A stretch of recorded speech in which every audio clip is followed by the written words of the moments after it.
Good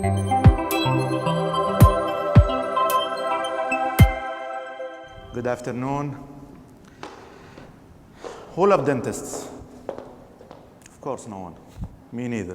When I first was invited by my friend Syed Zerman to be a guest speaker here in this TEDx conference, I was thinking what topic I have to talk about with the young generations.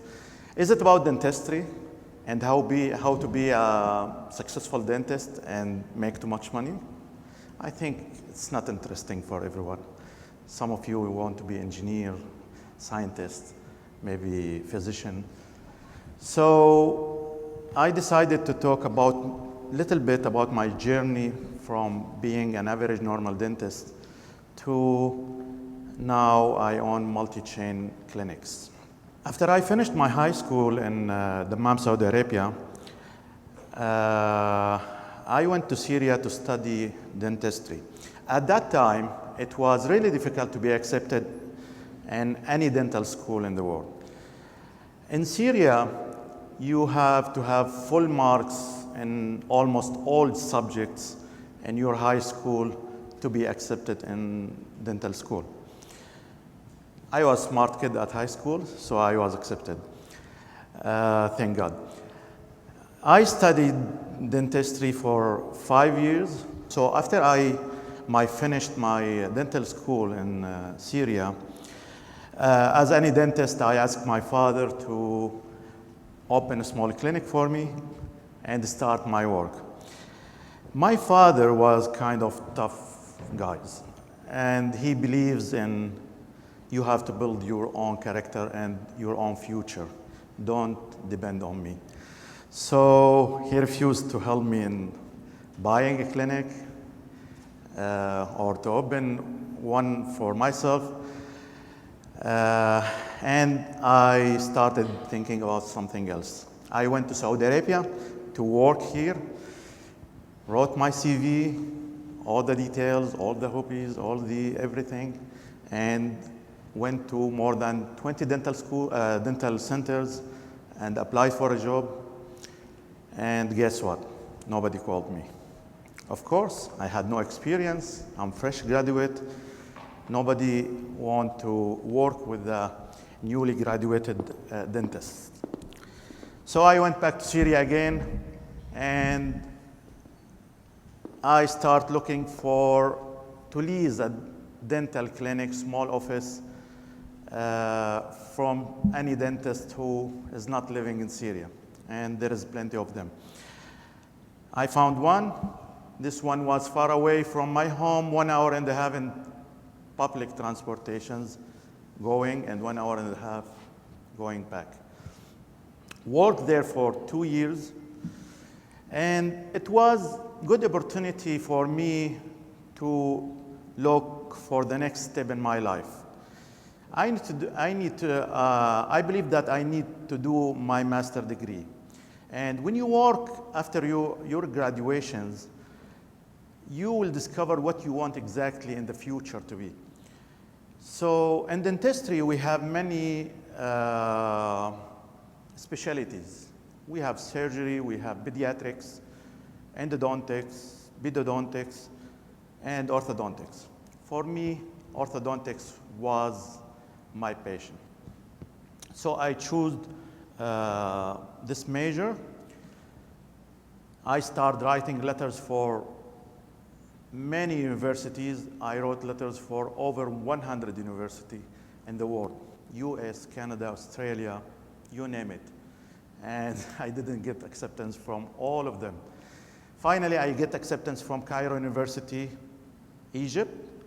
Then I went there. Sorry. I started my master degree in orthodontics, which I love. It was amazing years, 4 years with hard work, enjoyment. I love orthodontics. Orthodontics teaches me how to be a patient, how to be organized, systematic, and how to build as tips every time. In orthodontics, we do thing now and we wait 1 month to see the results. And 1 month after 1 month, we see the results after 2 years. So you have to be focused, organized, systematic to achieve your goal and reach the best results for your patients. Everything was smooth and everything was nice until in 2005, in my last year in master degree, I had a serious medical issue. Suddenly, they admitted me to the hospital. I don't know why. Then they told me you had a cyst in your lung. The cyst is called hydatid cyst. It's a cyst growth inside your body somewhere. In my case, it was in my lung. It grows silently with no symptoms and no pain, nothing. If you are lucky, you can discover it by chance, by a routine X-ray. But unfortunately, I was not. This cysts, if you are lucky and you discover it by routine X-ray, you can do a surgery and remove it. But in my case, it ruptured in my lung, and it caused me serious medical issue. Studies say in 50% of cases with ruptured cyst inside the lung, you will have something called anaphylactic shock. It will cause death for 50% of people who have this issue. I was lucky, and I survived.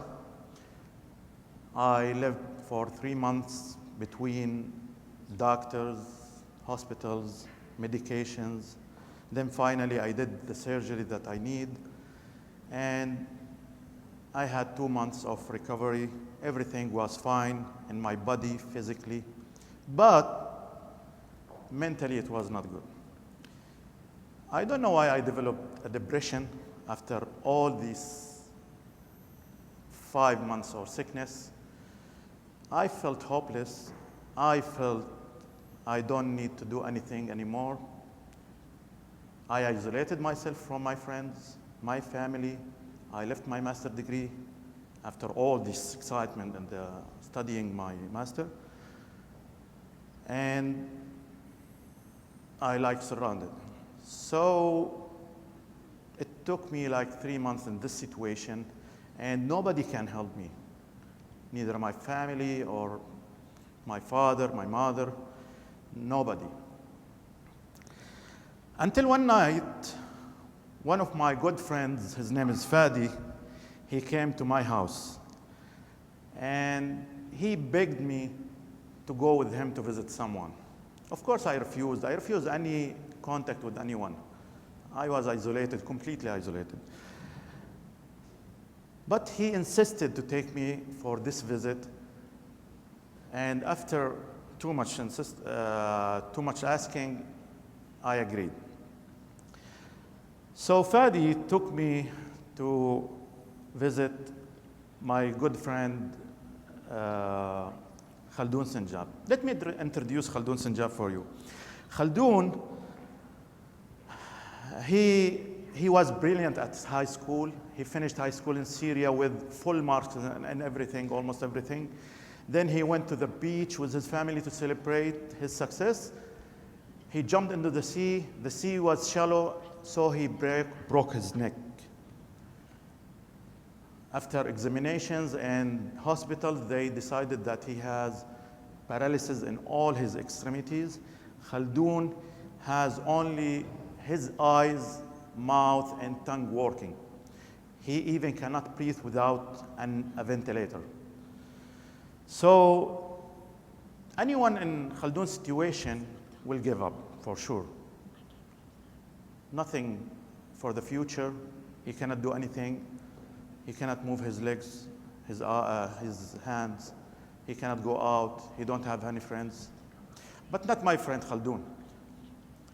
Khaldoon hold the life like this. He wanted to achieve something, even with his situation.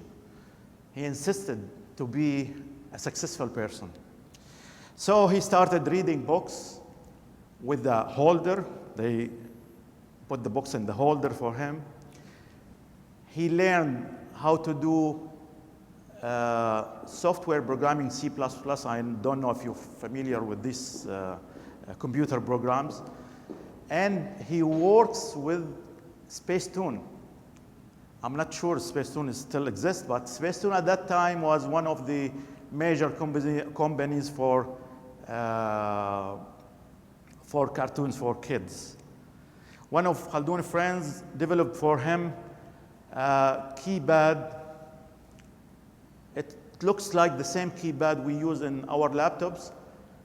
He was using it with his tongue to choose letters and browse internet and design what he's designing for Spacetoon. So Khaldoon was supporting himself. After all these struggles, he was supporting himself. This is when I saw Khaldoon first time. He has this pad. I cannot hear him. He just moves his tongue, and that's it. Sometimes, after the war in Syria, we had many blackouts there. So, because Khaldoon lived on ventilators, this blackout stops. His family need to do manual ventilation for him to keep him alive for many long hours. So Khaldoon, after that, moved to Beirut, which has better situation for electricity to keep him alive. And this time, Khaldoon get married, and he has now 2 kids, 2 beautiful kids. And one time, the royal family in Emirates heard about Khaldoon. So they send him private jet and bring him to Emirates. And they admitted him to Cleveland Hospital in Abu Dhabi. They check Khaldoon, everything in Khaldoon, and they try to help him as much as they can. Now, my friend Khaldoon can sit without a ventilator. He can speak. He can communicate. He attends conferences. He's a speaker sometimes. It's amazing. After all of that, Khaldoon graduated from Sharqa University, and his loved subject, computer science, which was amazing.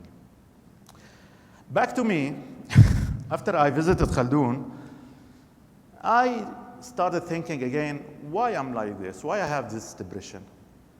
I'm fully recovered now. I have my health. I have my family, my friends. My master's degree is waiting me. Khaldoon have nothing, and he's fighting. He didn't give up. So why I'm like this? So I decided I have to start again, and I back on track. Went back to Egypt, finished my master's degree. It was nice. Then I came again to Saudi Arabia to start working. Now I wrote a new CV with orthodontics in it. And I go to the same centers I went before, and I applied my CV. I hope that maybe 2 or 3 will call me to start negotiations with me. But next day, all of them called me.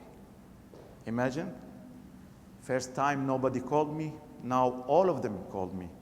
Why is that? Because now I know more things about dentistry. That's why you have to improve your skills. Study more. Don't stop where you are now, even in university. Improve your skills, do courses, do everything you can to impress your anywhere you will work. So I start working in a dental clinic in Dammam, and it was nice. I had many patients, and also I start improving my skills in orthodontics. I heard one time a speaker was coming from US. He talked to us about, in 2005, talked to us about a new company in US called Invisalign starts there, and it's doing good. So I tracked Invisalign. I waited for it to come to the Middle East. It was expanding in US and Canada and Europe. And once it's started in Saudi Arabia, I signed in.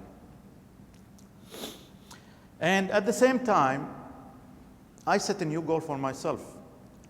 I don't want to stay as an employee for the rest of my life. I wanted to open my own business. So I started establishing sham clinics. I opened it in 2010. And at the same time, I was working in the old clinic before. The business was tough. It was not easy. The expenses was much more than the income at that time. And I depended on my income from my work to support my business, because it was not enough. The income there wasn't enough. And one day, my boss in my clinic, he knew that I'm opening my own business, and he was angry, and he fired me immediately. So another obstacle in my life. How I'm gonna support my business? I think it's difficult now. So I decided to move on my own clinic and run it myself. And this is very important. When I settled in my clinic and I started controlling it, and I have really micromanagement skills, so the curve started going up. This is very important. Don't depend on anyone. You have to control your things yourself. Sorry.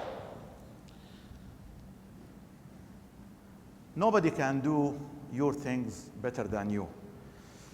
So sham clinics start going up, as I told you.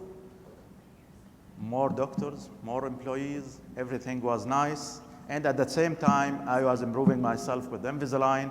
I become now #1 Invisalign provider in the Eastern region, and maybe #2 in Saudi Arabia. I have over 2,000 successful cases with Invisalign. Sayed, one of my patients. And sorry. Oh. And as you can see, I'm in the top ranking of Invisalign in Saudi Arabia. Thank you.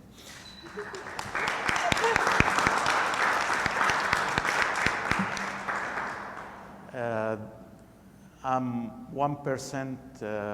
They call this level is Diamond Apex. They give it to 1% of doctors who is Invisalign provider in Europe and Africa and Eastern region. Middle East. So I'm one of them. There are 40,000 maybe.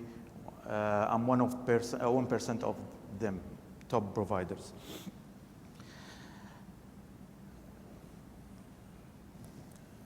Lately, I opened my 5th branch for sham clinics. Now I have 5 branches for sham centers and derma and dental centers in KSA and Bahrain, 400 employees, 80 doctors, and we are treating over 100,000 patients monthly. In life, we may face many struggles, many difficulties. Some people can say to you, you cannot do this or that. You may face medical issue. You may try to do some business for yourself. And you will hear many negative voices. Don't listen to them. Believe in yourself and do what you want to do. Achievements and successful is not for normal people. You have to work hard to achieve your goals. Luck maybe help 1% of the successful persons, but 99% of them they work hard to do their things and achieve them. I work sometimes I work in 6 clinics at the same time just to make my business working. So, as I told you, don't surround to negativity, achieve what you want to achieve, and work hard for yourself, for your family. I love my kids. My son Yusuf is here. Lately I had my daughter, I named her Sham, on the same of my clinics. Each time you hear negative voices, don't remember my story. Remember my friend Khaldun and how he moves from this situation to this situation. And I hope better luck for all of you. Thank you so much.